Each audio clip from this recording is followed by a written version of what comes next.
morning, Bayan ng Labo. Hello, Bagong Silang 1 High School. A wonderful morning to our stakeholders of the nearest barangays. Barangay Bagong Silang 1. Bagong Silang 2. Bagong Silang 3. Barangay Eksiban. Barangay Makugoon. Barangay Tamisan. Barangay Malatap. And Barangay Anamiam. It's the second week of our distance learning, right? School year 2021-2022. It's already September 22. Christmas is approaching. Can't you feel?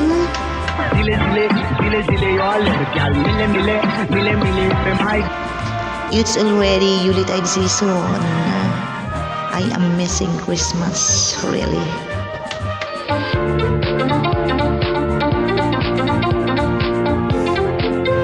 Your teacher, Ma'am Tess Silvio Timba Lopez.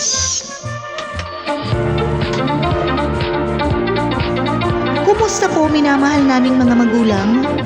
Samahan niyo po muli ang inyong mga guro sa isa na namang pagtsatsaga sa ating distance learning.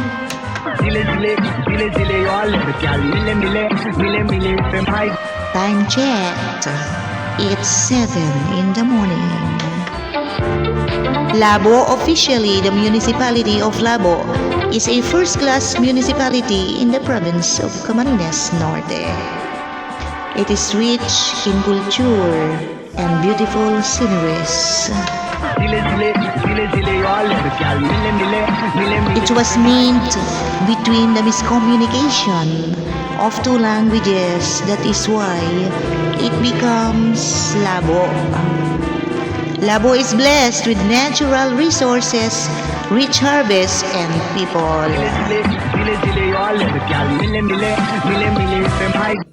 Sulong Labo.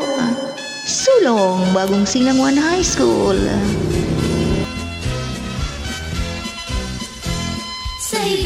Ng agos ng ilong at Hello listeners, I'm back to discuss the last part of the lesson in Quarter 1, Module 1, Lesson 2 in English 9.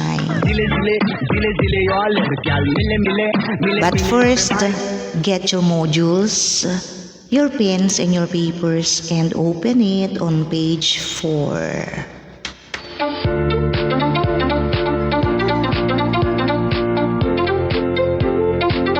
We will be going back to the types of modal verbs, the forms and tenses, and how modal verbs are used in sentences.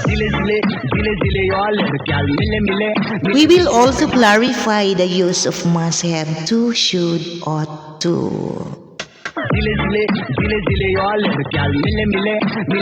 So remember that must and have to suggest a firm obligation. And when we say obligation, it is a duty or commitment, right?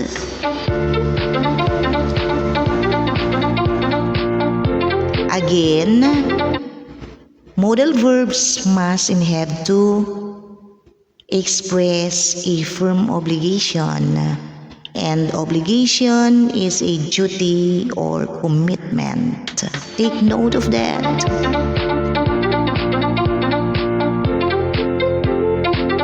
And the second type, the modal verb should and ought to express a recommendation and moral obligation. And recommendation is a suggestion or proposal, right?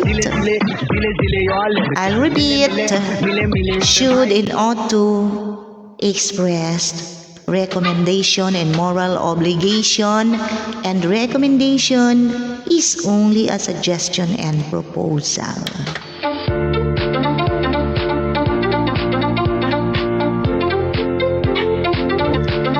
Now let us clarify The second type of modal verb, the recommendation or moral obligation, should and ought to. The verb should only exist in the simple present and present perfect forms or forms of should. So look at page 6. There is a table there with 3 columns, right? For the first column, written all persons, affirmative, negative. For the second column, written should, affirmative, negative, should not or shouldn't. And for the third column, the present perfect. For the affirmative, should have. And for the negative, shouldn't have, shouldn't have. So we just insert the auxiliary have for the present perfect. It should have or shouldn't have for the negative. So the verb ought to only exists in simple present and present perfect forms too, like should. So look at the column or the table.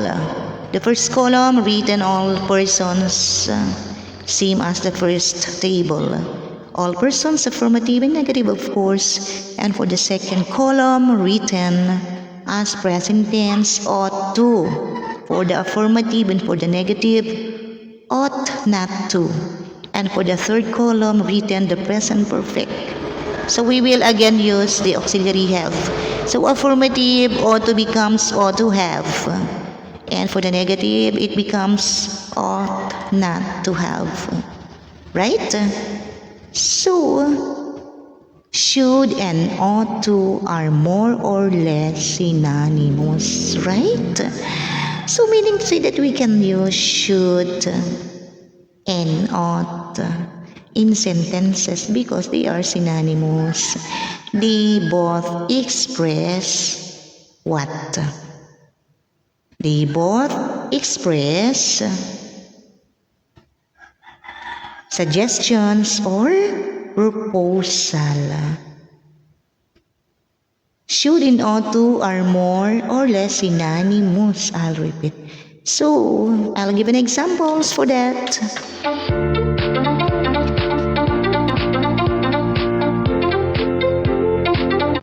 Okay, number 1. You should stop smoking.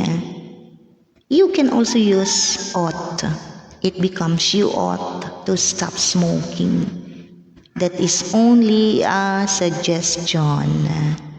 So did you get it, class? I'll repeat. You should stop smoking. If you will use should, you can also use ought. It becomes you ought to stop smoking. You are only suggesting someone to stop smoking.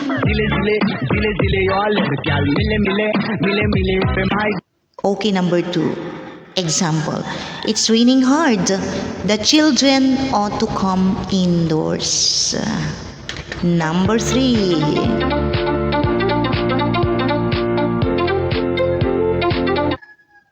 I didn't know you were married. You ought to have told me.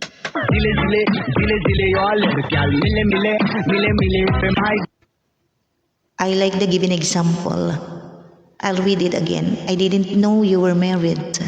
You ought to have told me. Oh my God. The speaker have a purpose. So another example, if you wanted to succeed, you should have worked harder at school, right? Number 5, these pullovers got holes in it. I should get a new one. Next example, the pullovers got holes in it. I ought to get a new one. Haven't you noticed that? The speaker used should and ought at the same time for the same sentences, right? So last example, that's awful. You really ought not to have done that, you know?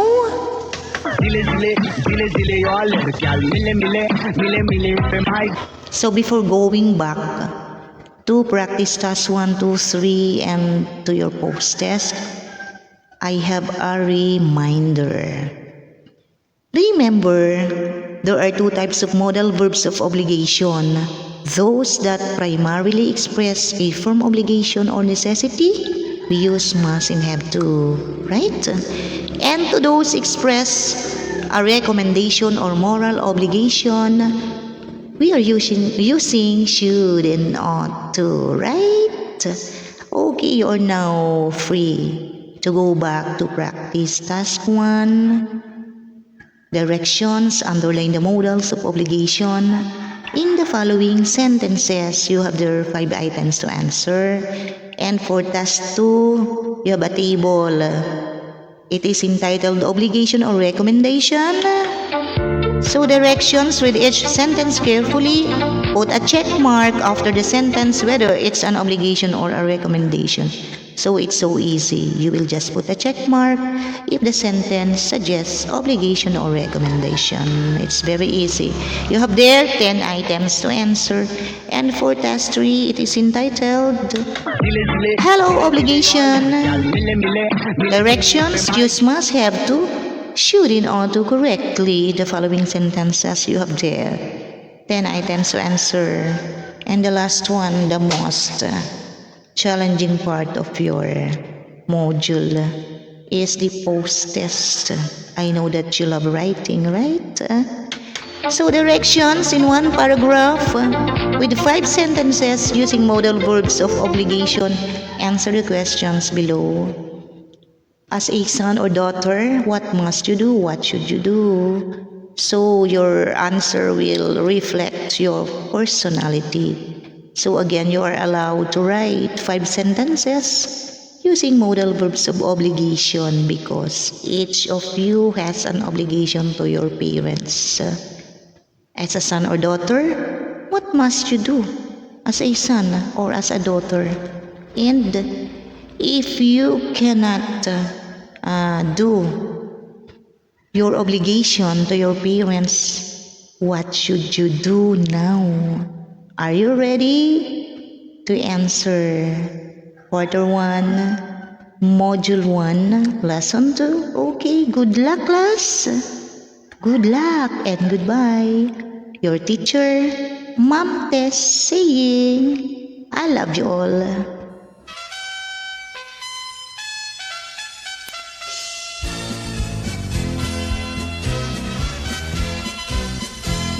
Sa hibik ng agos ng ilog at sapa, dalangi musika, kudyapi sa saya, sa dibdib ng bundok, labo at pagakay, kalayaang alay ng bayanin, sa giting na hinlay. Labo, bayani usigon, isigaw ang layon, pagkakaisa at pagtutulungan, pagmamahal sa kapwa at Panginoon. Sulong, labo, labo, mabuhay, mabuhay ang labo. Sa kahang masagana, ilog na mayaman, ginto, pilat at bakal, yaman ng kalikasan, niyog at palay, nagbibigay ng buhay, pinya't ilang-ilang, sa piling mo kay sarap mabuhay. Labo, bayani, busigon, isigaw ang layon, pagkakaisa at pagtutulungan, pagmamahal sa kapwa at Panginoon. Sulong, labo, labo, mabuhay, mabuhay ang labo. Ito ang mahal kong bayan, labo, maharlikang kasaysayan, Camarines Norte sa Kabikulan, puso ng lalawigan. Sa lahat ng panahon, kapit-bisig tayo, sulong labo, sulong labo.